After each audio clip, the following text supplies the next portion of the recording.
Hello people of the world, if you are new here, my name is Brunel. For those who are returning, welcome back. Happy New Year. I know we're still in January, just about. Yeah, it's been a while since I've been off, but I won't go into that. I'm going to do that in another video, chit chat and do my makeup. But we are doing a foundation review. For the new people, I have extremely oily skin that is also very dehydrated. So it's a conundrum. You know, the more dehydrated it is, the more it ends up producing oil, and yeah, this is what you get. So if foundation can work on my face, then it can work on yours. No guarantees, but chances are it will work on yours. This time we are reviewing a foundation from Dior.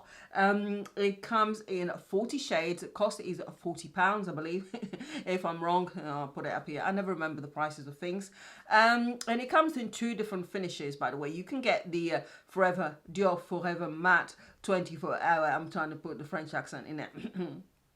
You can get a 24-hour matte non-transfer range, which is the one that I've got, or you can actually go for the glowy version if you've got more dry skin and you need glow, and then it gives you the two different options. We obviously went for the matte, and according to Dior, this is what it says. It says here, exclusive service. You can actually, by the way, unlike other places with Dior, you can exchange if the shade is wrong. Even after you've opened it, you can exchange it for a different shade up to 14 days after you purchase it. So if this one doesn't work out, then I've got a choice to be able to exchange it. Whereas a lot of other places, you get what you get and you're stuck with it. And if if it doesn't match, then tough luck. Yes, it says Dior Forever is the iconic no transfer foundation by Dior that offers a high perfecting complexion with 24-hour wear, thanks to its formula composed of 86% skincare base. Ooh. This fluid foundation provides the skin long-lasting comfort and lets it breathe while visibly improving your complexion. Tested in conditions of heat, sweat, and humidity. Perfect for someone like me. The Dior Forever foundation offers a natural matte makeup finish with no shine from morning to night. Oh my God. It evens out the complexion, visibly tightens pores, and smooths the skin. This new generation formulation is clean, formulated according to a carefully selected list of ingredients, contains extract of iris, wild pansy, okay, and rose and natural, whatever. I'll put it up here. My tongue can't twist around it. It reveals beautiful looking skin. Benefits are it gives the complexion 24 hours of high perfection and a natural matte finish with no mask-like effect. Instantly, the complexion is smooth and mattified. This foundation is formulated with a skincare base containing floral ingredients that visibly improves your complexion. In just 1 week, it says, the skin shows less shine. Ooh, okay. In just 1 month, it says the skin is visibly more beautiful and the pores appear tightened.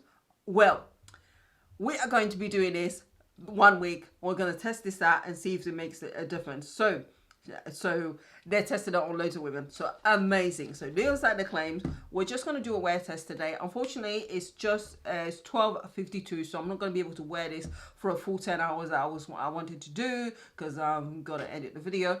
But the shade that I've got here, for those of you who want to know, I've not opened it. I've got 6.5 W for warm.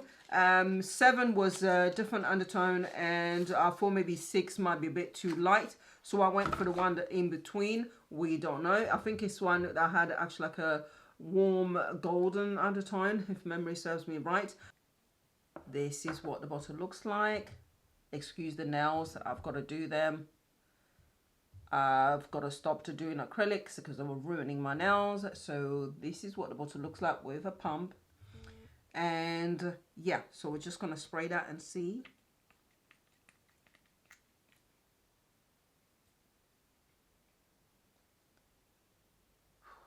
This is what it looks like. I don't know about the color. But I'm just going to apply that over my face. There's a There is a scent to it, but it's not overly strong. So I've already got a primer on my face. I'm thinking probably number 6 might be a better match, but you never know.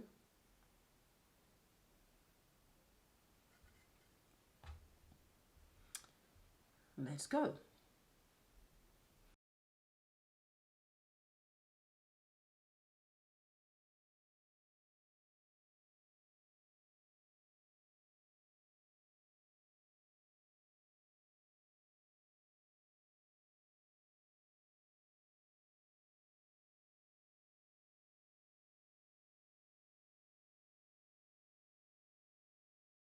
Okay, so this is what it looks like with just one layer on, which is not bad at all.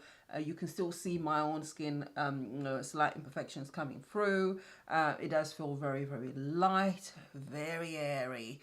Has got a slight glow to it, so it's not a flat matte either. Yeah, so it's not bad. I do like it, but I'm going to go in with another layer. I think for me, although actually the 615 is not bad match for my face itself, because my down here is lighter. As you guys know, I tend to match my neck, so I'm gonna try and see if I'm gonna debate. We can go for 6, which will more likely match my neck because I don't put anything around my neck. And also 6 has also got a golden undertone, which I'm super happy about. Thank goodness for that. So I'm gonna go in with one more pump. And this time around, I'm actually going to use a sponge and push that into the skin. And then I'm going to wait for it to set to see if, you know, it makes a difference. And then we're going to be trying this foundation on for a whole week and test it out and see if it really does make a visible difference to my pores. Now, because I'm using a damp sponge, inevitably it's going to soak up some of the product. So really, it's going to be more like half a pump that I'm going to end up using rather than the full pump. I just want to see what the coverage is like. Yeah, for me, I'll go for number 6.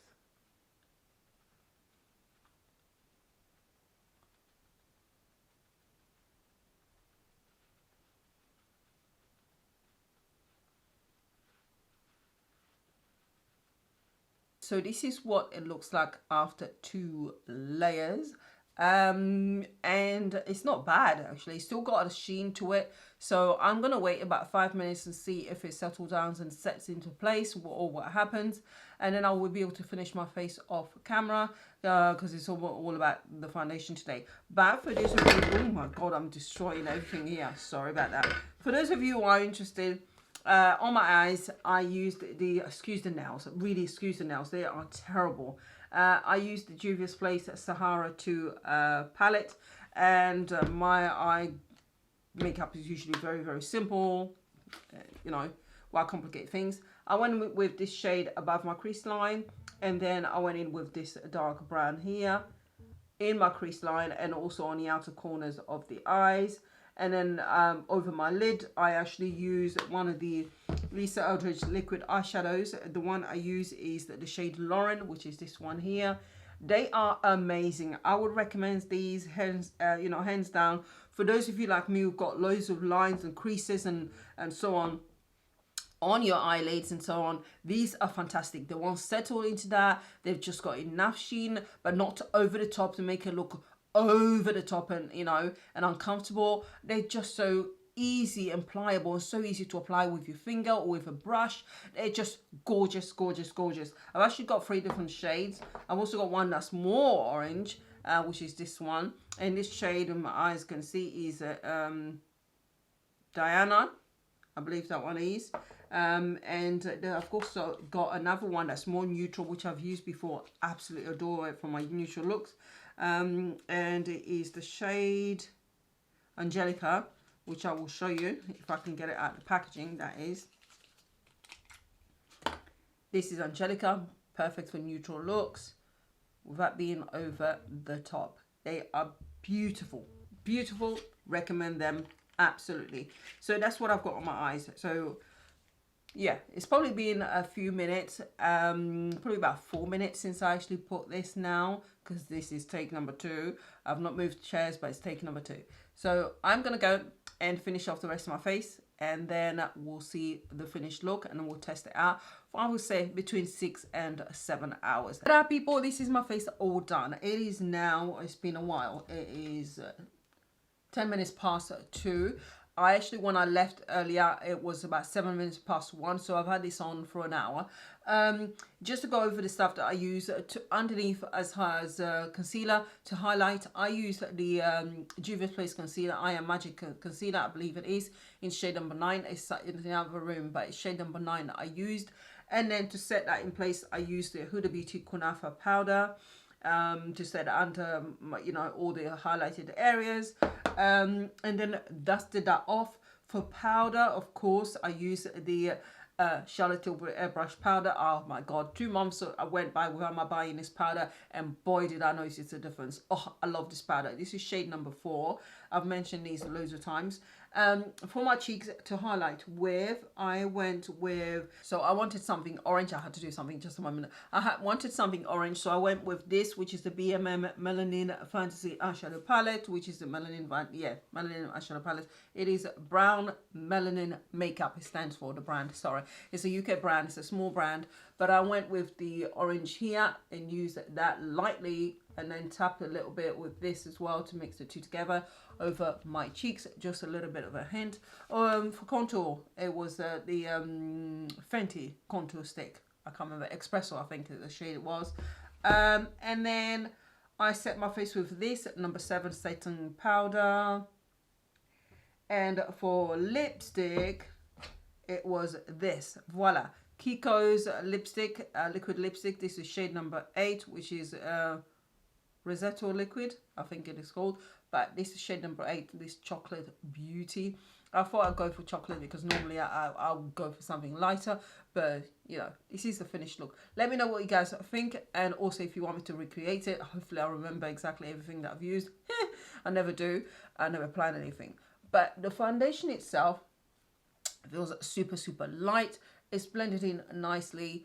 And it just feels as if there's nothing there. You will need to set this. You're going to need some kind of powder, because when it even after 5 minutes or so, it still had a light sheen to it, so it's not going to be a flat matte. So if you want something that's more matte, then yeah, you're going to need to set it as normal, which I normally do with every single foundation that I wear anyway. So I'm not doing anything different. I'm not manipulating the foundation. I will never wear foundation, liquid foundation, especially just on its own without setting it.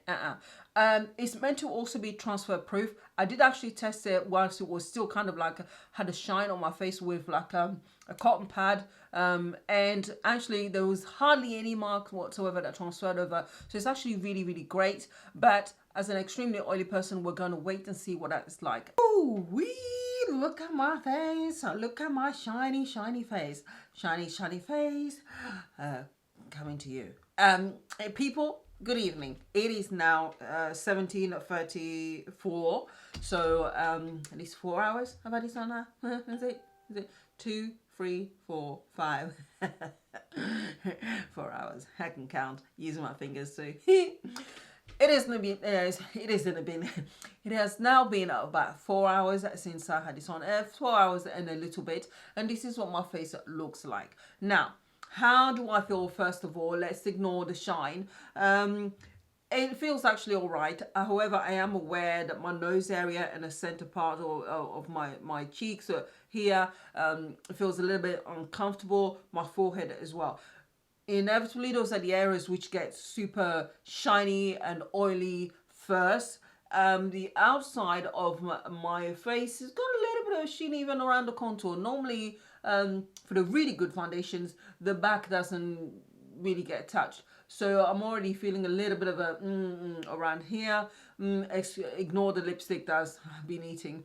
So yeah, so the shine is there. The rest of my face does feel comfortable, except for the center area that does not feel, you know, so great. I've not touched up my face. I've not done anything to it at all. It does say, as I said earlier, that it's a non-transfer, but honestly, I don't take that into account at all. I never expect that, because once the oils start coming through, it will transfer. For those of you who are oily, you know what I'm talking about. So when people make claims about non-transfer and all that, not on this oily face. So I'm just using a powder puff, which I need to wash, but I used it earlier, and I'm not putting any new products on. I'm just going to press into my face just to freshen up a little bit. So no new products there, just pressing to get rid of the shine, which has worked really well actually. Look at that. Okay, Linda Hallberg. And I use this to press powder into my face. And if you're very light with it, it's fine. But if you want to have more coverage with like powder, foundations and so on, it gives you that airbrush, smooth, seamless look. And you just press it a bit more and put a bit more effort into getting the products on the puff. But other than that, look at that. Okay. All right then, people. I will see you around 8 o'clock. Bye for now. Good evening, people. It is now 8:23. Hopefully you'll be able to see that somewhere here. Right, so that's the time. So we've had this on for quite a few hours. This is what my face looks like. Because this evening, just be aware that with a ring light and a couple of soft boxes, then everything is going to be amplified and the shine is going to look even worse. However, there is still shine on my face. So with regards to the claim that there's no shine whatsoever, not true with regards to me. But then again, we extremely, oily people, it's very different for us. There is the shine. Does it feel uncomfortable? Not really, actually. Once I actually pressed the powder puff onto my face, it got much more comfortable. I am aware around this area here feels a bit like I want to take it off, but not to the point where like other foundations. And it's not bad looking at the outside. There is shine here, so it has spread a little bit, but this shine is not excessive. With regards to it staying, transfer proof, I've got tissue here. We're just going to press that just to see how much it transfers by. Whew. There. Yikes. And just going to do the other side. So you see. Pressing, pressing, pressing, closing my eyes. I don't know what it is, but it's a reaction thing. As soon as I press something on my face, I have to close my eyes. So I'm just going to quickly press that down. And this is the amount there. So it does transfer. But obviously, if you didn't have a super oily face, you'll be a lot better off. So it's actually a nice foundation. It does feel very light. It is buildable coverage wise. So you can play with it. I will probably manipulate this and add like a powder in there as well to help mattify it. And if you, even though there's actually a glowy version, I'm actually kind of like surprised because this foundation, even though it's meant to be matte, it had a sheen to it. So I'm wondering what the glowy version is going to be like. So I wouldn't go anywhere near that at all if I'm oily. So yeah, but would I still recommend this? Do you know what? Because of the claims that it says well over a week and then over a month it's going to have an effect on your skin and so on, I'm actually going to hinge towards the yes, because a lot of foundations are just simply there for you to use and do your makeup, and they're not there with imbued with skincare products that are going to actually change your skin and specifically lessen the amount of oil and shine the amount of shine that you have on your face. There aren't too many foundations which are actually created with the skincare in there to actually deal with that aspect of it. So for me as an extremely oily person, I'd actually give this a try. Yes, you might end up wasting your £40, but honestly, if it works out, you know how valuable that's going to be, how life-changing it's going to be when it comes to applying foundations on your face if you are extremely oily. So I would still recommend that you go and try it. And I like the fact that they've got a policy of returning the item despite having used it if your shade is not right. I was tinkering with the idea of actually going for the 6.5, number 6. Actually, I think I'm going to keep a stick 6.5. It looks much better on camera. I think in daylight there's a slight difference. But what I'm going to do is when I'm out and about, get a sample of number 6 and see to make sure that it's not too light. And we'll test that one out that way. But I am going to be wearing this continuously, hopefully, for the whole week. And then see what difference it makes after a week, if I notice any at all. Other than that, people, I need to go and eat something. Other than that, people, thank you very much for watching. Stay safe wherever you are, and I will see you soon-ish. Bye for now. Bye.